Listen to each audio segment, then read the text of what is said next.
의료는 국민의 생명과 직결된 것입니다.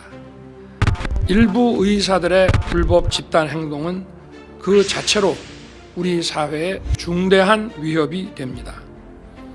국가가 의사에게만 의료 행위를 할 수 있는 독점적 권한을 준 이유는 단 하나의 생명도 소중히 하라는 뜻입니다. 그 누구도 특권을 갖고 국민 위에 군림할 수 없으며 국민의 목숨의 가치가 그것밖에 안 되는 것인지 반문할 수밖에 없습니다. 대통령인 제게 가장 소중한 절대적 가치는 바로 국민의 생명입니다. 환자가 기다리고 있는 의료 현장으로 조속히 복귀해 주십시오.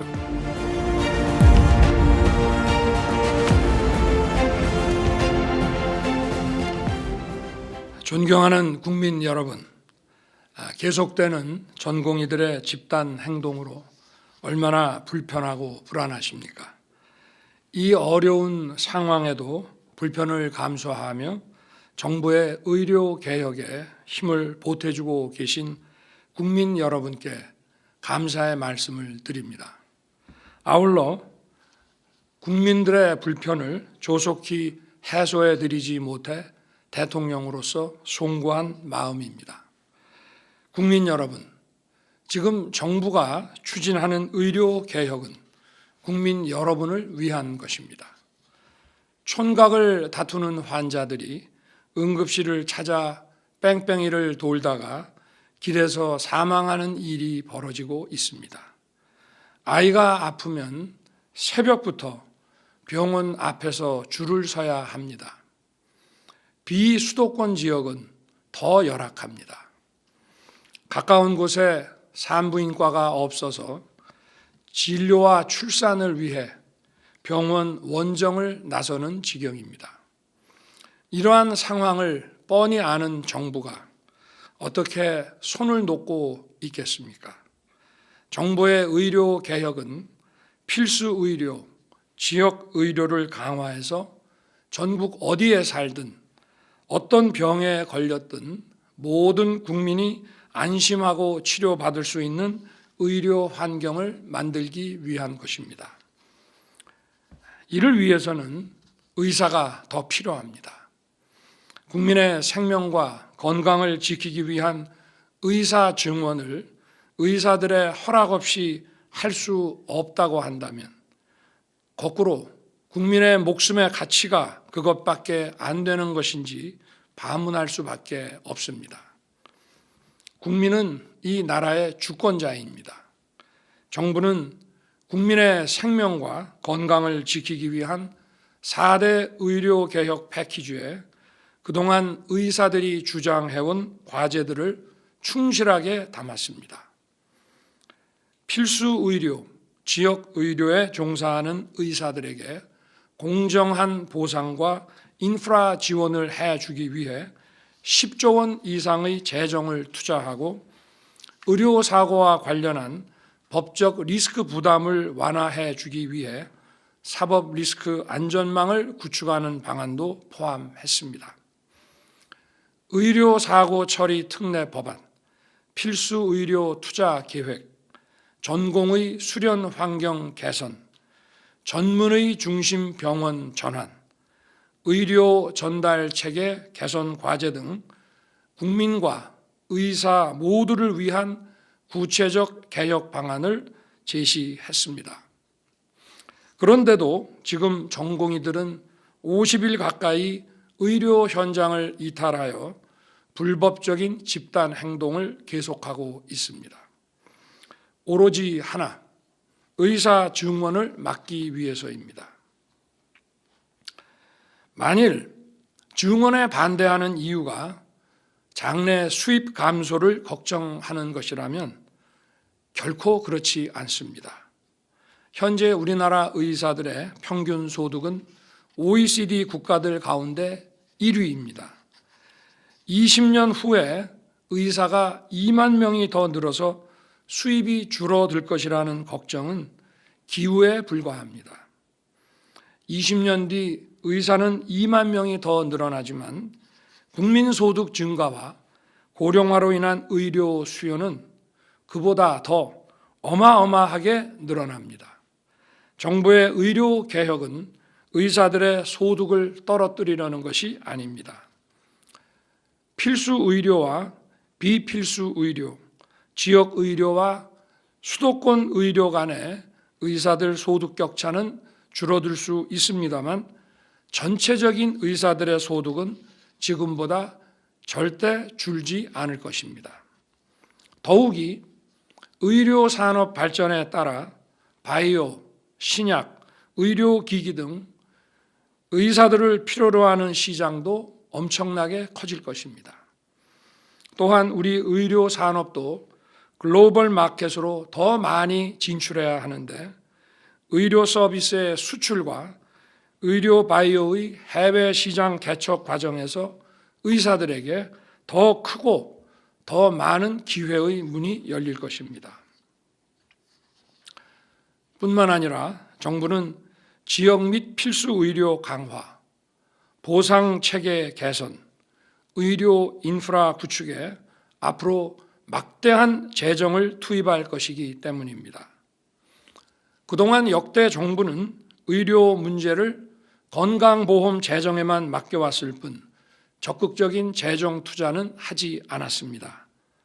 그러나 저는 의료는 안보, 치안과 같이 국민의 안전에 관한 것이므로 국민의 생명과 건강을 지키는 의료 개혁에 막대한 재정을 투입하겠다고 약속드린 바 있습니다. 그리고 의료에 대한 정부의 재정 투자는 더 큰 민간 투자를 이끌어낼 것입니다. 게다가 지금 의대 정원을 늘린다고 해도 최소한 10년 이후에나 의료 현장에서 의사들이 늘어나기 시작하는 것입니다. 현재 우리나라 의사의 수는 11만 5천 명입니다. 10년 이후 매년 2,000명씩 늘기 시작하면 20년이 지난 2045년에야 2만 명의 의사가 더 늘어납니다. 저는 지금 의사를 증원하더라도 증원된 의료 인력이 배출되지 못하는 향후 10년 동안 우리 국민들께서 얼마나 큰 어려움을 겪으실지 그게 더 걱정입니다. 일부에서는 일시에 2,000명을 늘리는 것이 과도하다고 주장합니다. 심지어 정부가 주먹구구식 일방적으로 2,000명 증원을 결정했다고 비난하기도 합니다. 결코 그렇지 않습니다.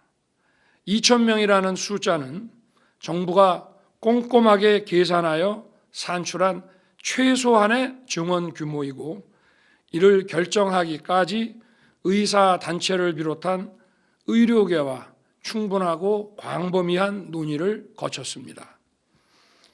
현재 우리나라 의사 수가 부족한 현실은 상식을 가진 국민이라면 누구나 동의하실 것입니다. 실제 연구 결과도 이를 입증합니다. 정부는 국책연구소 등에서 다양한 방법으로 연구된 의사 인력 수급 체계를 검토했습니다. 이러한 연구는 인력 추계에 사용되는 통계적 모형을 기초로 수요 측면에서는 저출산 고령화와 같은 인구 구조의 변화, 만성질환의 증가와 같은 질병 구조의 변화에다가 소득 증가에 따른 의료 수요 변화까지 반영한 것입니다. 어떤 연구 방법론에 의하더라도 지금부터 10년 후인 2035년에는 자연 증감분을 고려하고도 최소 1만 명 이상의 의사가 부족하다는 결론은 동일합니다. 게다가 의료 취약 지역에 전국 평균 수준의 의사를 확보해서 공정한 의료 서비스 접근권을 보장하는 데만 지금 당장 5천 명의 의사가 더 필요합니다. 결국 2035년까지 최소한 15,000명의 의사를 확충해야 합니다. 미래를 생각하면 상황은 더욱 심각합니다. 2000년 의학분업 당시 고령 인구 비중은 7%에 불과했습니다.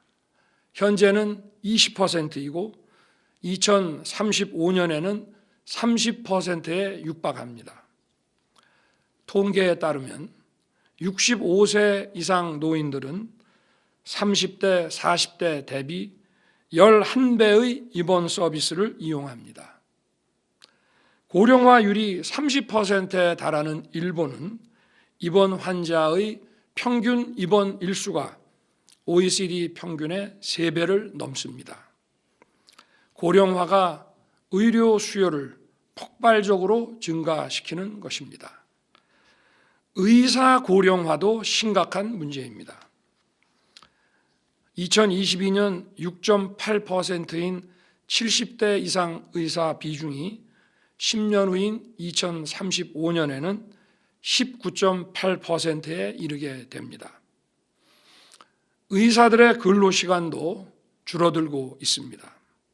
최근 통계를 보면 의사 근로시간은 평균 12%, 전공의 근로시간은 평균 16% 감소했습니다. 이에 더해 고령화에 따른 보건산업 수요도 증가하고 있습니다. 당연히 더 많은 의사가 필요합니다. 그럼에도 지난 27년간 의대 정원을 단 한 명도 늘리지 못했고 오히려 줄였습니다. 2000년 의학분업 당시 의사단체의 요구에 굴복해서 2006년까지 의대 정원을 단계적으로 351명이나 감축했습니다. 감축된 정원을 감안하면 지금까지 7,000명의 의사를 배출하지 못한 것이고 2035년까지 따지면 그 규모가 1만 명에 달합니다. 더욱이 최근 미용 성형 의료로 의사가 매년 6에서 700명 가까이 빠져나가고 있습니다. 결국 필수 의료를 담당할 의사들은 20년 전에 비해 매년 1,000명 가까이 줄어드는 것입니다. 우리나라와 인구 및 면적이 비슷하고 고령화를 비롯한 인구 구조 측면에서 우리와 같은 고민을 안고 있으며 제도적으로도 우리와 유사한 공적 의료 체계를 갖추고 있는 나라들의 의사 인력 숫자를 살펴보겠습니다. 영국의 현재 의사 수는 20만 3천 명이고 우리나라 인구 5천만을 기준으로 환산하면 15만 6천 명입니다. 프랑스는 의사 수가 21만 4천 명이고 우리나라 인구 기준으로 환산하면 16만 3천 명입니다. 독일은 의사 수가 37만 4천 명이고 우리나라 인구 기준으로 환산하면 23만 2천 명입니다.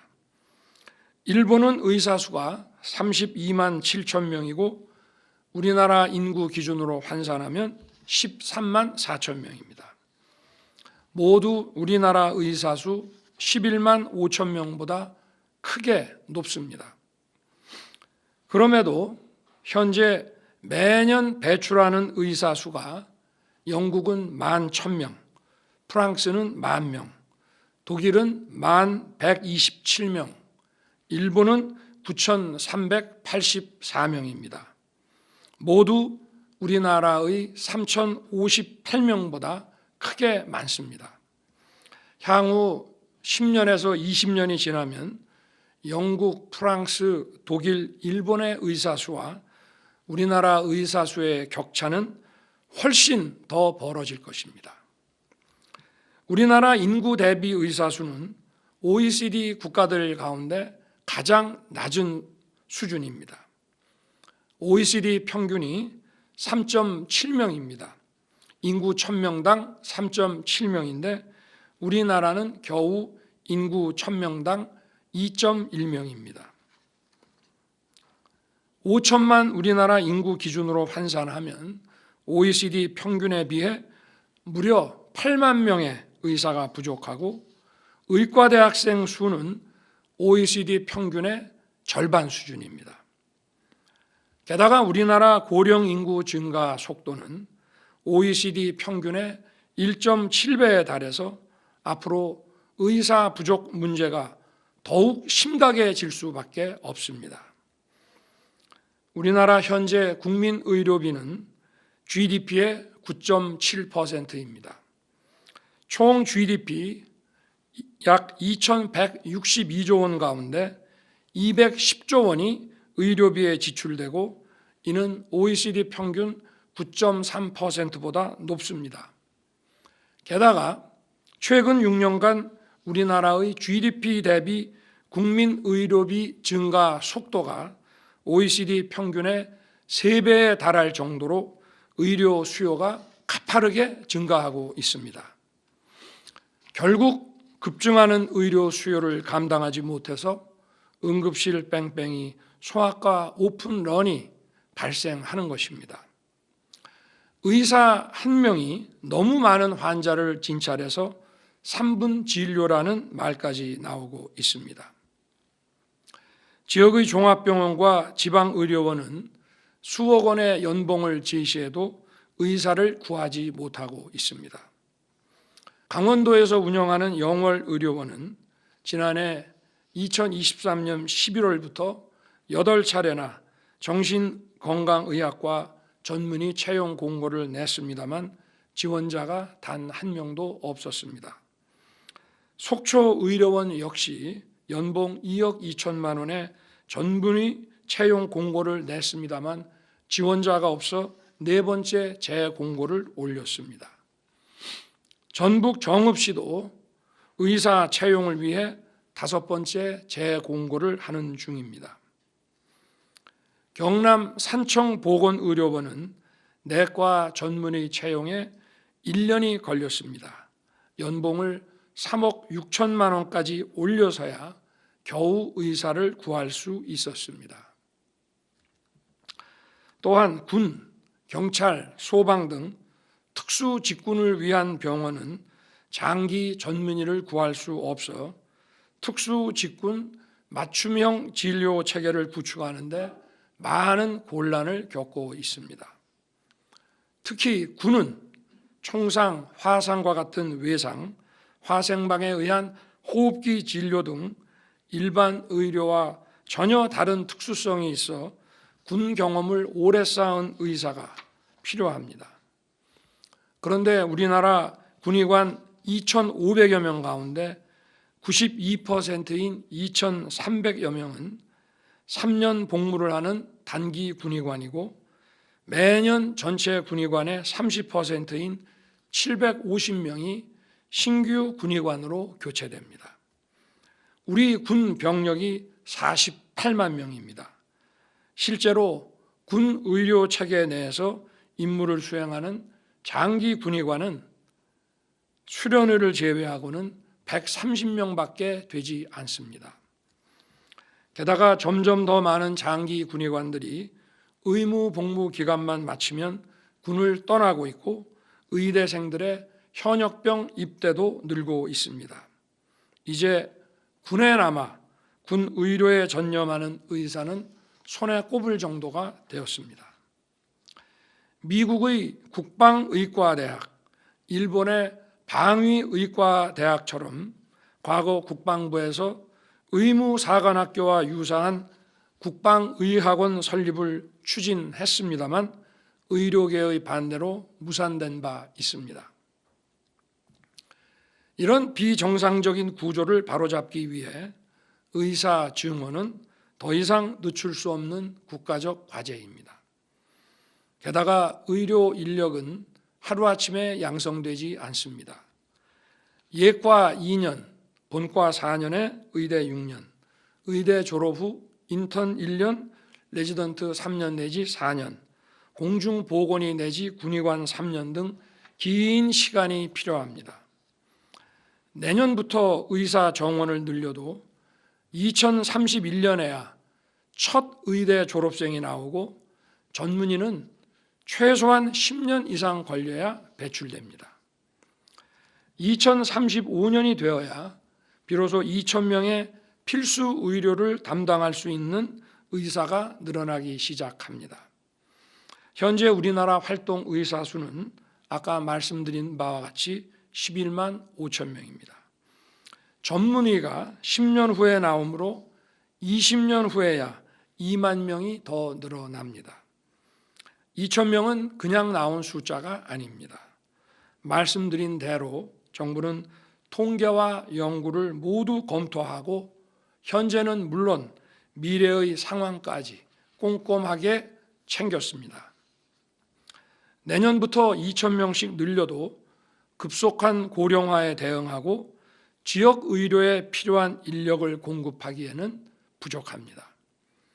의대 정원 2,000명 증원은 국민의 생명과 안전을 지키는 헌법적 책무를 이행하고 급격한 고령화에 대응하기 위한 최소한의 증원 규모임을 다시 한번 말씀드립니다.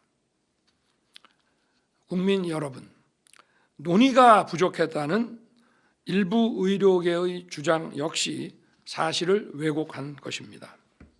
우리 정부는 2022년 5월 출범 이후 꾸준히 의료계와 의사 증원 논의를 계속해 왔습니다. 의료계가 참여하는 의료현안협의체, 의사인력 수급 추계 전문가 포럼, 보건의료정책심의위원회와 그 위원회 산하 의사인력전문위원회 등 다양한 협의기구를 통해 37차례에 걸쳐 의사 증원 방안을 협의해 왔습니다. 특히 대한의사협회와 보건복지부 양자협의체인 의료현안협의체에서는 2023년 1월 이후 무려 19차례나 의사 증원 방안을 논의해 왔습니다. 이 협의체에는 대한의사협회 산하단체인 대한전공의협의회도 참여하였습니다. 먼저 2023년 2월 9일 의료현안협의체 2차 회의에서 정부는 적정 의료인력 양성을 논의 과제로 제시했습니다. 같은 해 3월 16일 3차 회의에서는 보건복지부와 대한의사협회가 의료인력 확대와 필수 의료인력 재배치 그리고 의사 근무 여건 개선 방안을 병행하여 논의하기로 한 바 있습니다. 3월 30일 제5차 회의에서 보건복지부는 대한의사협회에 의사 수급 전망 연구 결과를 제시하며 부족한 의사 수를 설명하고 전공의 협의회 회의와 대한의사협회 대의원 총회에서 반드시 의대 정원 증원을 논의해 달라고 요청했습니다.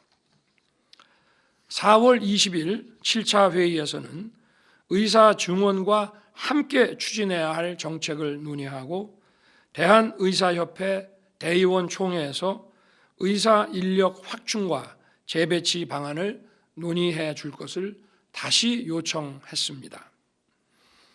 이어 5월 4일 8차 회의에서 보건복지부는 의료 인력 충원에 대한 대한의사협회의 협의 원칙과 방향 제시를 요구하였습니다. 6월 8일 10차 회의에서는 의사 인력 확충과 재배치를 위해 과학적 근거에 기반하여 적정 의사 인력 확충 방안을 논의하고 확충된 의사 인력의 지역의료 필수의료 유입 방안과 전공의 수련 및 근무 여건 개선 방안을 마련하기로 보건복지부와 대한의사협회가 합의한 바 있습니다. 2023년 8월 16일에는 법적 심의기구인 보건의료정책심의위원회에서 대한의사협회, 대한병원협회를 비롯한 의료서비스 공급자 단체, 수요자 단체 대표들과 함께 의사인력 확충 방안을 논의했습니다. 보건의료정책심의위원회 산하의 의대 교수, 전공의협의회 대표, 병원장, 전문가들로 의사인력 전문위원회를 구성해서 의사인력 증원과 양성에 관한 세부 정책 논의를 병행하기로 했습니다. 의사인력 전문위원회에서는 2023년 8월부터 12월까지 무려 9차례에 걸쳐 의사인력 수급 전망과 증원 규모, 의대 정원 확대 규모와 의대 교육 역량, 전공의 수련 개선 방안과 전문의 제도 개선 방안을 논의했습니다. 또한 정부는 이러한 논의 결과를 빠짐없이 의료 현안 협의체를 통해 대한의사협회와 그 산하 대한전공의 협의회에 계속 설명했습니다.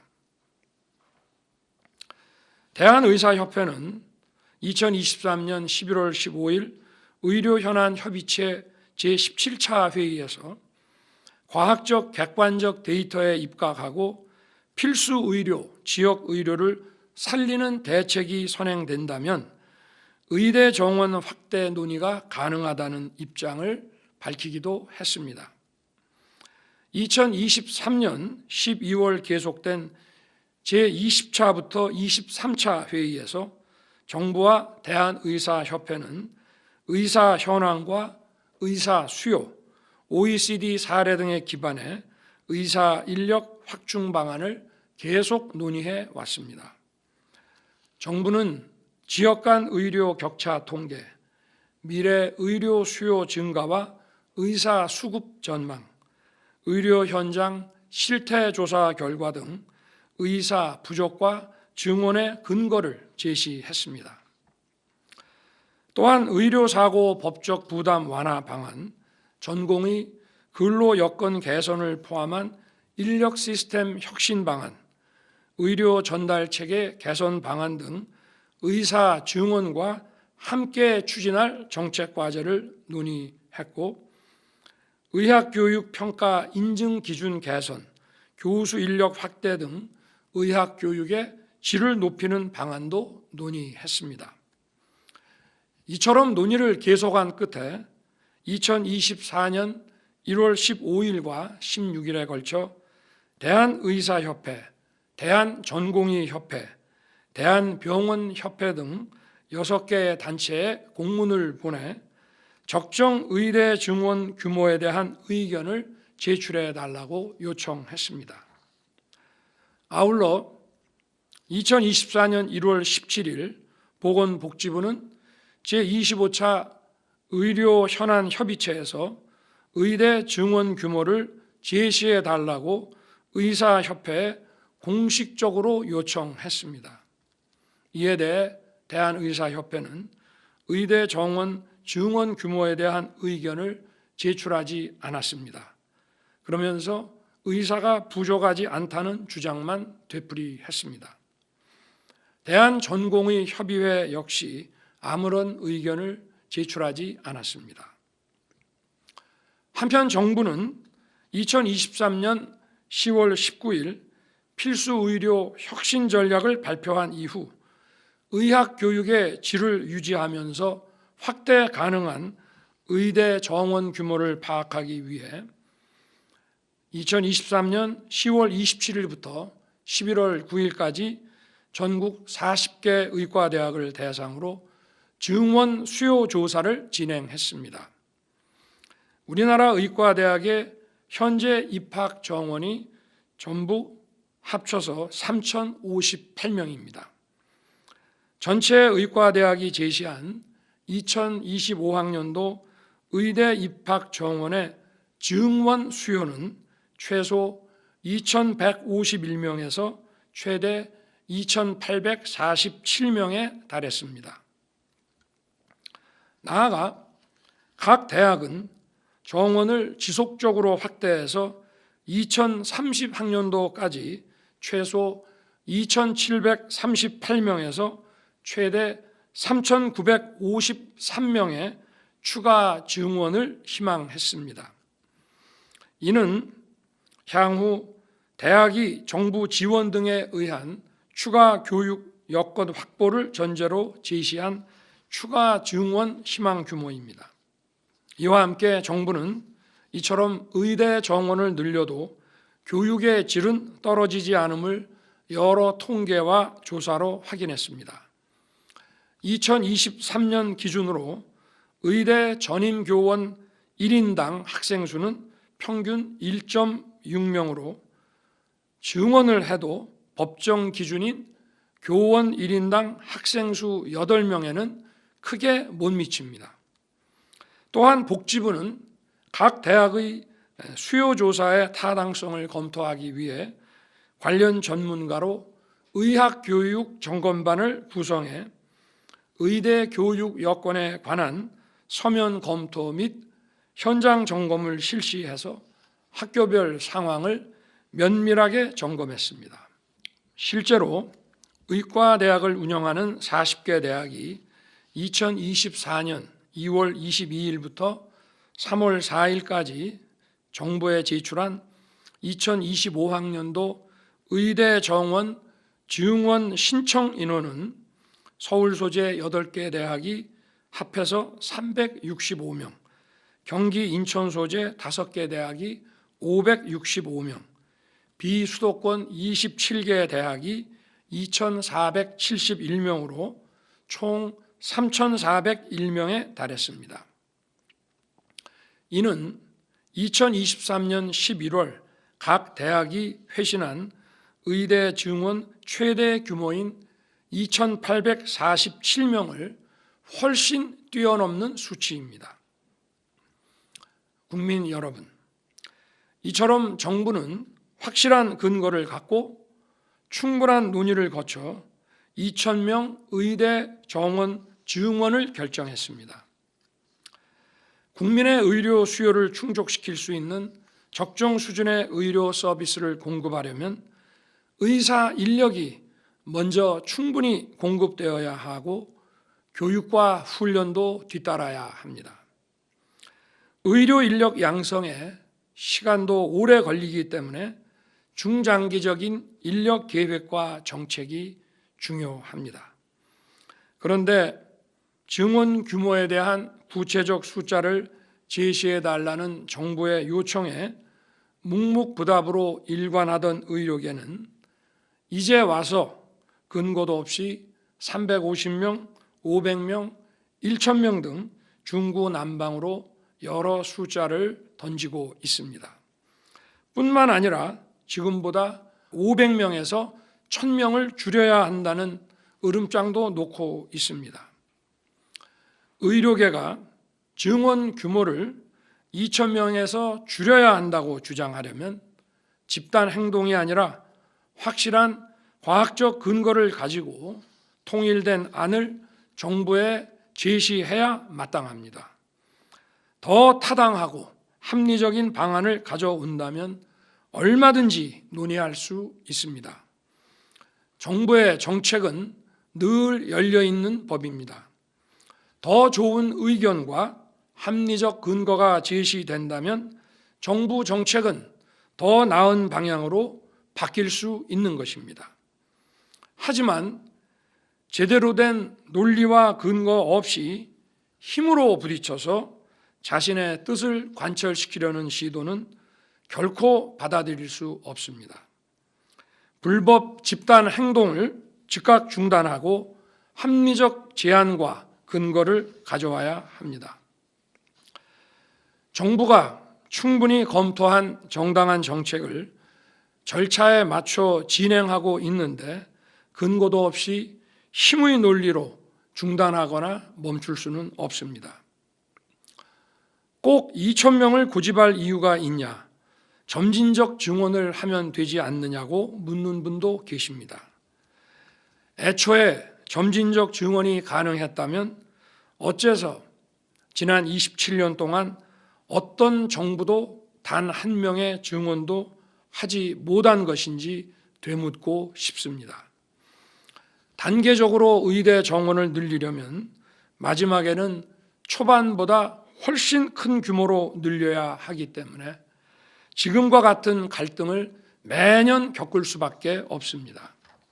예를 들어 20년 후에 2만 명 증원을 목표로 잡고 지금부터 몇백 명씩 단계적으로 증원한다면 마지막 해에는 4천 명을 증원해야 된다는 계산이 나올 수 있습니다. 의대 지망생의 예측 가능성과 또 연도별 지망생들 간의 공정성을 위해서도 증원 목표를 산술 평균한 인원으로 매년 증원하는 것이 더 타당합니다. 이해 집단의 위협에 굴복해서 증원은 고사하고 351명 정원 감축에 찬성한 것이 지금 심각한 의사 부족 사태를 초래한 것입니다. 27년 동안 반복한 실수를 또다시 되풀이할 수는 없습니다. 국민 여러분, 의료는 국민의 생명과 직결된 것입니다. 일부 의사들의 불법 집단 행동은 그 자체로 우리 사회에 중대한 위협이 됩니다. 지난 27년간 국민의 90%가 찬성하는 의사 증원과 의료 개혁을 그 어떤 정권도 해내지 못했습니다. 역대 정부들이 9번 싸워 9번 모두 졌고 의사들의 직역 카르텔은 갈수록 더욱 공고해졌습니다. 이제는 결코 그러한 실패를 반복할 여유가 없습니다. 국가가 의사에게만 의료 행위를 할 수 있는 독점적 권한을 준 이유는 단 하나의 생명도 소중히 하라는 뜻입니다. 의사들이 갖는 독점적 권한에는 국민의 생명과 건강을 보호해야 하는 무거운 책임이 포함되어 있습니다. 그러기에 의사들은 의료법을 준수해야 할 의무가 있습니다. 그럼에도 의대 정원 증원 발표 이후 의사협회는 총파업에 돌입하겠다고 선언했습니다. 정부는 즉각 의사협회 집행부 등에 대해 집단행동 및 집단행동 교사 금지 명령을 내렸습니다. 또한 국민 생명과 건강에 위해를 주는 집단행동과 집단행동을 부추기는 일체의 행동을 즉시 중지할 것을 강력히 촉구했습니다. 지난 2월 19일부터 전공의를 중심으로 근무지 집단 이탈이 시작되면서 정부는 221개 전체 수련병원을 대상으로 집단 연가 사용 불허 및 필수 의료 유지 명령을 내리고 근무지를 이탈한 의사들에게 개별적으로 업무 개시 명령을 내렸습니다. 그럼에도 90%가 넘는 전공의들이 환자 곁을 떠났습니다. 정부에서 여러 차례 수련병원 현장 점검을 통해 전공의들의 근무 여부를 확인하고 환자 곁으로 돌아올 것을 당부했지만 끝끝내 돌아오지 않고 있습니다.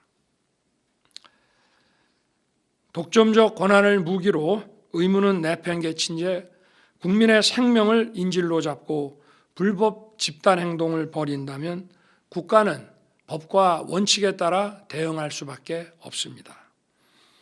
그 누구도 특권을 갖고 국민 위에 군림할 수 없으며 그것이 국민의 생명을 다루는 의사라면 더 말할 것도 없습니다. 정부는 의료법 59조 2항에 따른 업무 개시 명령을 위반하고 복귀하지 않은 8,800명의 전공의들에 대해 의료법과 행정절차법에 따라 면허정지 행정처분을 진행하고 있습니다. 다만 시간이 좀 걸릴 것입니다. 행정절차법은 처분에 앞서 사전 통지를 해야 하고 의견 제출 기회를 부여하고 있습니다. 이러한 의견 제출 기간이 지난 후에야 면허정지 처분 통지가 가능합니다. 사전 통지와 면허정지 처분 통지는 모두 등기 우편 송달로 이루어집니다. 그런데 대부분의 전공의들이 고의적으로 사전 통지를 받지 않고 수령을 거부하고 있습니다. 이 경우 3회까지 재발송해야 하고 그래도 송달을 거부할 경우에 공시송달을 할 수 있습니다. 현재 대부분의 전공의들에게 2차 사전 통지가 발송된 상황입니다. 모든 절차는 법에 따라 진행되고 있습니다. 전공의 여러분, 통지서 송달을 거부할 것이 아니라 지금이라도 의료 현장으로 돌아와 주기 바랍니다. 제가 대통령으로서 앞으로 수많은 국민의 생명을 구하고 또 수많은 국민의 건강을 지켜낼 여러분을 제재하거나 처벌하고 싶겠습니까? 여러분은 대한민국의 매우 중요한 미래 자산입니다. 국민이 여러분에게 거는 기대와 여러분의 공적 책무를 잊지 말아 주시기 바랍니다. 환자가 기다리고 있는 의료 현장으로 조속히 복귀해 주십시오. 국민 여러분, 지금 일부 의사들은 정부의 조건 없는 대화 제안마저 거부하고 있습니다. 대한의사협회는 의사 정원 감축에 대해 복지부 장차관 파면까지 요구하고 있습니다. 대한의사협회는 그동안 복지부 장차관과 또 복지부 관계자들과 수십 차례 의사 정원 문제를 논의하지 않았습니까? 심지어 총선에 개입하겠다며 정부를 위협하고 정권 퇴진을 운운하고 있습니다. 이러한 행태는 대통령인 저를 위협하는 것이 아니라 국민을 위협하는 것입니다. 정치라는 것이 무엇입니까? 정치란 바로 우리 국민의 문제를 해결하는 것입니다.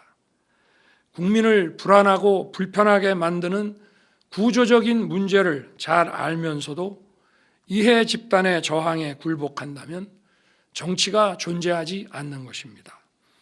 정상적인 국가라고 할 수 없습니다.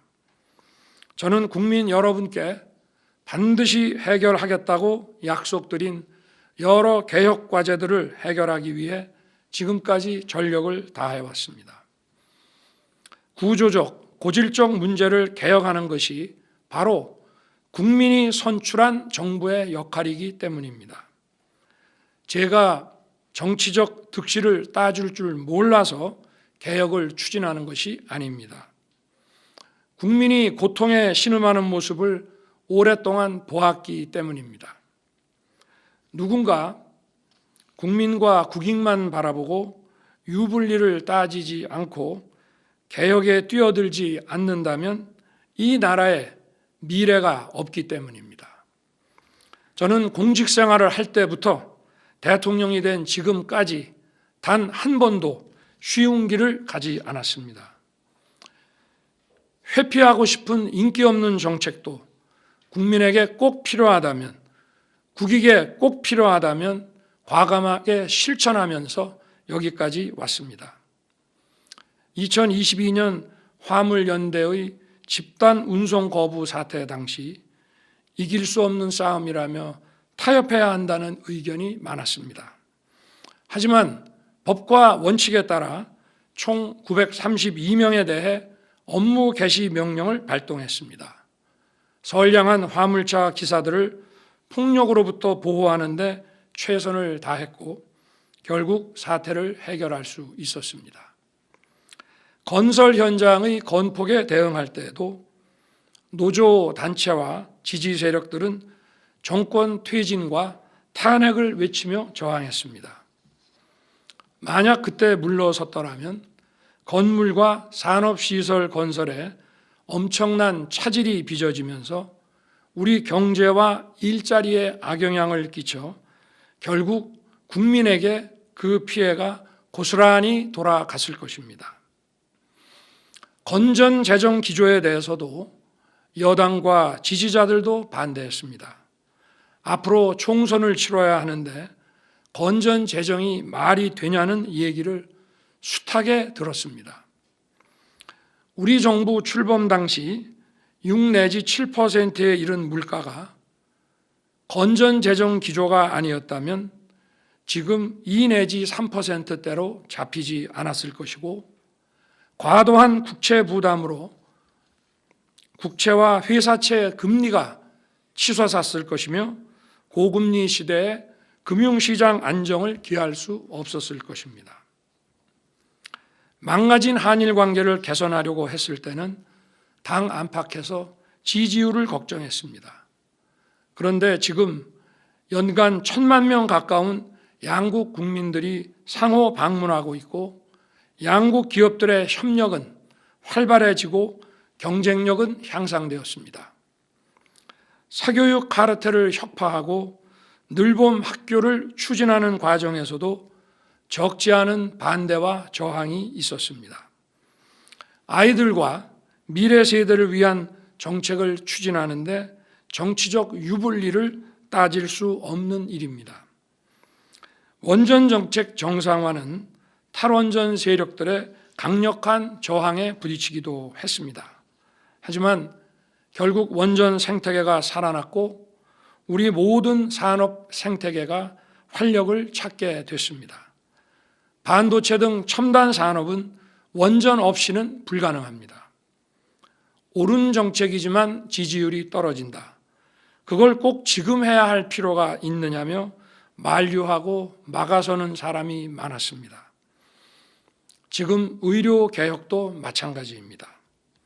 하지만 국민 여러분, 국민의 생명과 건강이 걸린 문제를 어떻게 대통령이 유불리를 따지고 외면할 수 있겠습니까? 역대 어느 정부도 정치적 유불리 셈법으로 해결하지 못한 채 이렇게 방치되어 지금처럼 절박한 상황까지 온 것입니다. 저는 이것이 바로 민주주의의 위기라고 생각합니다. 국민 여러분께서 저를 불러내셔서 이 자리에 세워주신 이유가 무엇인지 저는 잘 알고 있습니다. 국민의 보편적 이익에 반하는 기득권 카르텔과 타협하고 굴복하지 않아야 한다는 것 잘 알고 있습니다. 국민 여러분, 지금도 의사의 본분을 지키면서 국민 곁을 지키고 계시는 많은 의사들이 있습니다. 이분들과 국민 여러분의 협조로 현재 비상의료 체계를 유지하고 있습니다. 현장을 지키고 계신 의사, 간호사, 간호조무사를 비롯한 모든 의료진께 깊이 감사드립니다. 정부도 최선을 다할 것입니다.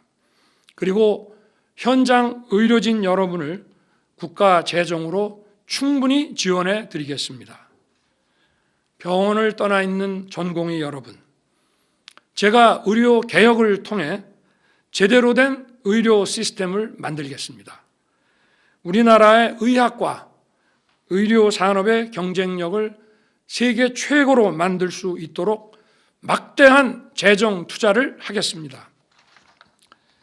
집단 행동을 하겠다면 의사 증언을 반대하면서 할 게 아니라 제가 여러분에게 드린 약속을 지키지 않을 때 하시기 바랍니다. 전공의 여러분, 이제 그만 집단 행동을 중단하고 돌아와 주기 바랍니다. 제가 의료 현장에서 만난 의사들은 헌신적인 분들이었습니다. 의사 단체는 하루라도 빨리 정부와 테이블에 앉아 무엇이 국민의 생명과 건강을 위한 길인지 논의에 나서야 합니다. 의사, 간호사, 간호조무사 등 의료 관련 직역 간 광범위한 협력을 통해 의료 개혁을 이루어내야 합니다. 저는 의료 개혁을 위한 대통령 직속 특별위원회 설치를 이미 제안한 바 있습니다. 또 국민, 의료계, 정부가 참여하는 의료 개혁을 위한 사회적 협의체 구성도 좋습니다. 국민 여러분, 대통령은 국민에게 겸손해야 하고 사회적 약자에게는 더 깊이 머리를 숙여야 합니다. 그러나 저는 국민을 보호해야 하는 헌법상 책무를 지고 있는 대통령입니다. 국민을 힘들게 하고 괴롭히는 일이 있다면 제게 주어진 책무를 확실하게 이행해야 합니다. 의료개혁이라는 과업에서 의사 증언은 최소한의 필요 조건일 뿐이고 더 많은 충분 조건들이 보태지면서 완성될 것입니다. 국민 여러분, 지금은 용기가 필요할 때입니다. 정책 추진과 성공의 동력은 결국 국민 여러분의 성원과 지지입니다. 국민 여러분과 정부가 손을 잡고 정당한 정책을 함께 추진해 나갈 때 비로소 정책이 성공할 수 있고 그 혜택을 온 국민이 누릴 수 있습니다. 정부가 국민을 위한 의료 개혁을 반드시 완수할 수 있도록 국민 여러분의 성원과 지지를 간곡히 부탁드립니다. 저와 정부는 더욱 자세를 낮추고 우리 사회의 약자와 국민 여러분의 목소리에 더욱 귀를 기울이겠습니다. 작은 목소리 하나 놓치지 않고 국민을 위한 일이라면 온 힘을 다하겠습니다. 국민 여러분, 대통령인 제게 가장 소중한 절대적 가치는 바로 국민의 생명입니다. 감사합니다.